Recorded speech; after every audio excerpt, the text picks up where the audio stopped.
Hi everyone, good morning. तो आज थी अष्टमी एंड देखो मैं अब तो हमारा कंजक में बैठने ही बंद हो गया, मतलब हमारा ये बिजनेस ही बंद हो गया। Girls can understand my pen.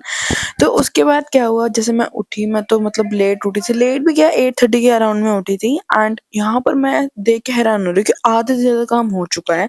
वहाँ पे प्लेट्स लग चुकी है, पूड़ियाँ बन चुकी है एंड इधर हमारी कन्या भी आ गई है। लिटरली इन कन्या को पकड़ने के लिए हम पूरी गलियां हांडे हैं।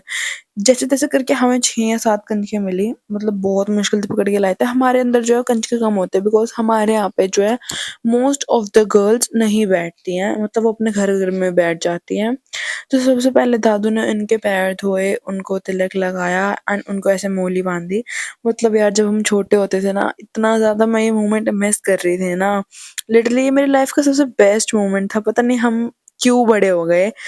एंड इतना प्यारा लग रहा था ना ये सब कि यार कितनी क्यूट क्यूट बच्चे बैठे हैं। एंड एक छोटा-सा लड़का था जो 1 या 2 साल का होगा, उसकी मम्मा साथ में थी, ही वाज़ लाइक क्राइंग मम्मा, मम्मा, मम्मा।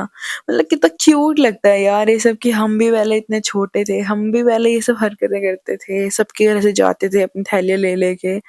तो उसके बाद हमने उनको दिए थी ये प्लेट्स, प्लेट्स में पूड़ी, हलवा एंड पैसे। पैसे इज़ द मोस्ट इम्पोर्टेंट। ये जब मैं छोटी थी ना तब मेरे को बहुत लगता था कि यार जब आपके हाथ में प्लेट है ना तो सबसे पहले आपको वो पैसे उठाने हैं, क्योंकि पैसे गंदे ना हो जाएँ। उनको उठा के जो नया-नया पर्स लेके आते थे ना हम उसमें रखते थे। लिटरली मेरे बचपन की जो मेमोरीज़ है ना वो सबसे बेस्ट हैं। एंड उसके बाद जब हमारे घर से कन्या चली गई तो उसके बाद मैं ऋषिका के घर गई थी उसके कंजक देने। एंड उसके थोड़ी देर बाद फिर शुभम आ गया था कंजक लेके, शुभम ऋषिका का भाई। एंड वो कंजक देने आ गए थे तो यहाँ पे निकली थी एक बॉटल, 100 रुपीज़ एंड ये कुछ खाने-पीने का सामान। देखो अब उन्होंने 100 रुपीज़ दिए हैं तो ये 50 मेरे 50 विहान के, बट मैंने उससे पूछ लिया कि तो तू या तो ये सामान लेगा या फिर 100 रुपीज़ लेगा। सो ही चूज़ सामान, तो मैंने 100 रुपीज़ अपने पास रख लिए।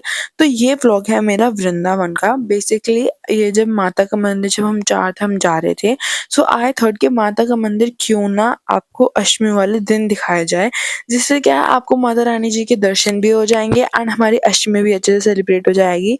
तो जैसे ही हम सबसे पहले माता के मंदिर पहुँचते हैं तो हमें वहाँ जाके पता चलता है जो यहाँ पे वृंदावन में न्यू मंदिर खुला है, चार धाम मंदिर, वो भी बिल्कुल माता के साथ ही है। मतलब ये एक ही मंदिर है, चार धाम और माता का मंदिर।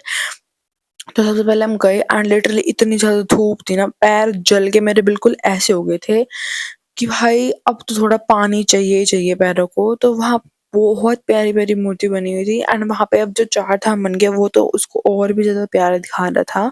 तो ये तो आपका नॉर्मल ही है जो आपने देखा होगा बहुत बारी, बट जो चार धाम है वो न्यू बना है एंड वो बहुत एक्सेस में प्यारा बना हुआ है।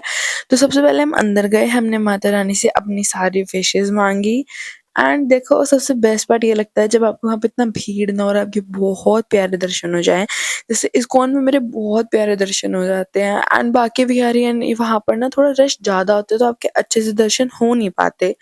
तो वहाँ पर गर्मी इतनी ज़्यादा थी तो थोड़ा ना गुफ़ा में जाते हैं ना, वहाँ पे पानी होता है एंड वहाँ पे पानी में मतलब पैर रखते इतनी ज़्यादा राहत मिलने की यार, पैर इतने ज़्यादा जल रहे थे एंड पानी में रखते वी आर लाइक हो या वी आर ब्लेस्ड। तो वहाँ पे जाने के बाद यहाँ पे थी बहुत सारी स्टैचूज़ भगवान जी के। उनको मत्था टेकने के बाद मतलब अंदर बहुत सारे लोग थे। मेरे को तो ऐसा लग रहा था कि कोई एक आधे के ऊपर ही ना चढ़ जाए। अब आप लोगों को लग रहा होगा कि यार ये एक-एक करके क्यों व्लॉग पोस्ट कर रही है, जिसके पास इसका सारा डाल देना। अब मेन डेट है कि यूट्यूब में, मेन डेट नहीं, क्या बोले जा रही हूँ मैं, बुद्धू हूँ। मतलब मेन दिक्कत ये है कि यूट्यूब में एक दिन में एक व्लॉग जाता है जिसके व्यूज़ अच्छे आते हैं। अब मैं एक दिन में होच-पोच करके सारे व्लॉग्स नहीं पोस्ट कर सकती, तो मैं एक दिन में एक व्लॉग डाल रही हूँ। मतलब मैं वृंदावन 4 डेज़ स्टे करके आई हूँ एंड मतलब स्टे करके आ गई हूँ एंड वृंदावन के व्लॉग्स अब मैं सारे अपलोड कर रही हूँ। मीन्स मैंने इस्कॉन का वो अपलोड कर दिया, मैंने बांके बिहारी का अपलोड कर दिया, मैंने बरसाना का कर दिया एंड अभी चार धाम का हो गया। इसके बाद जब हम वापस आ रहे थे तो मेरे पास वापस का एक और व्लॉग है जो लास्ट बचा हुआ है। बिकॉज़ एक दिन में एक जाएगा तो यार मैं कितना ज़्यादा कंटेंट दिखा दूँगी आप लोगों को। एक दिन में 2 डालूँगी ना तो फिर वो पब्लिकली शो नहीं करता। आई डोंट नो कि ये दिक्कत सिर्फ़ मेरे यूट्यूब में है या फिर और भी व्लॉगर्स के यूट्यूब में है। But the thing is that कि जो भी था, मेरा वृंदावन का ट्रिप बहुत बेस्ट रहा है। जैसे भी व्लॉग्स डल रहे हैं उसको डालते जाओ, जैसे भी आप लोगों को मैं दर्शन करवा सकती हूँ मैं आपको करवाऊँगी। एंड यहाँ पे इतनी ज़्यादा गर्मी थी, विहान और पापा साइड में खड़े हो गए थे। एक तो मुझे समझ नहीं आया कि हमने पहली बात तो हमें सॉक्स वियर करके आनी चाहिए थी ताकि हमारे पैर ना जले, ये हमारी सबसे मेन गलती है। उसके बाद आए थे हम चार धाम की तरफ, लिटरली यहाँ पर तो हम चल-चल के थक गए थे। यहाँ पर एक तो मंदिर बहुत बड़े-बड़े, ऊपर से चार धाम वाले एंड गर्मी इतनी ज़्यादा, लिटरली सिर घूम गया था। तो सबसे पहले ये आया था शनि धाम, जहाँ पे शनि जी की मूर्ति इतनी प्यारी बनी हुई है ना, ब्लैक कलर की इतनी बड़ी, एंड उसके ऊपर ज्वेलरीज़ भी बहुत प्यारी-प्यारी लगी हुई हैं। मतलब इसको देख के ना कुछ कह नहीं सकता कि अभी यहाँ पर ये मंदिर पूरा बना नहीं है, रेनोवेशन चल रही है। But literally it was best, जितना भी बना हुआ है ये मंदिर बहुत प्यारा बना हुआ है। यहाँ पे जब आप मंदिर के बाहर आओगे ना, आपको छोटे-छोटे यहाँ पे स्टोन्स भी देखने को मिलेंगे, बहुत कुछ है। तो सेकंड धाम था हमारा राधा रानी का, मतलब कान्हा जी एंड राधा रानी का। इसके अंदर जो पोर्ट्रेट्स बने हुए थे, जो अंदर की मूर्ति थी, लिटरली बेस्ट था। और ये पोर्ट्रेट्स है ना साइड में, ये उस मूर्ति की जो वो होती है ना ब्यूटी, वो और एनहांस कर रहे थे। जैसे राधा रानी की धाम के बाहर मोर पंख बना हुआ था। उसके बाद हम कौन सा धा उसके बाद गए थे हम महादेव के धाम। मतलब वो थे जो केदारनाथ के धाम, मतलब ऐसे 4 धाम बना रखे थे उन्होंने, मतलब बड़े-बड़े, थोड़े-थोड़े डिस्टेंस पे। एंड सबसे पहले माता रानी का, उसके बाद शनि का, उसके बाद राधा रानी का, उसके बाद शिव जी का। तो ये लास्ट था एंड यहाँ पे बहुत सारी शिवलिंग्स थी। यहाँ पे इतने सारे मतलब पोर्ट्रेट्स बने थे ना यार, मुझे समझ नहीं आ रहा था कि ये सब उन्होंने कैसे बनाया है। क्योंकि वो आधे पोर्ट्रेट्स बाहर थे, आधे पोर्ट्रेट्स अंदर थे। एंड यहाँ पे महादेव एंड पार्वती माता की जो मूर्ति थी वो इतनी प्यारी थी ना, गोल्डन कलर की। This was best. एंड इसके बाहर ये 3 आँख वाला बना हुआ था, ये ओम बना हुआ था।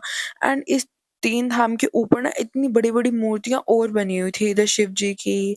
बाहर आओगे तो आपको ऐसा दिखेगा जब कान्हा जी अपनी उँगली पर वो उठा के खड़े होते हैं। मतलब यार इतना प्यारा मंदिर कोई कैसे बना सकता है? तो वहाँ से आए थे हम भूखे, तो हमने आने के बाद किया था अपना लंच। लंच करने के बाद फिर आइसक्रीम, गर्मी बहुत है ना यार, तो मैंने अपने कपड़े जो है वो रूम में जाके चेंज कर लिए थे। आई वाज़ लाइक यार लास्ट बार तो शूट में 1-2 फोटोज़ ले लूँ। तो ये था मेरा आज का व्लॉग, मिलते हैं आपसे नेक्स्ट व्लॉग में गाइस।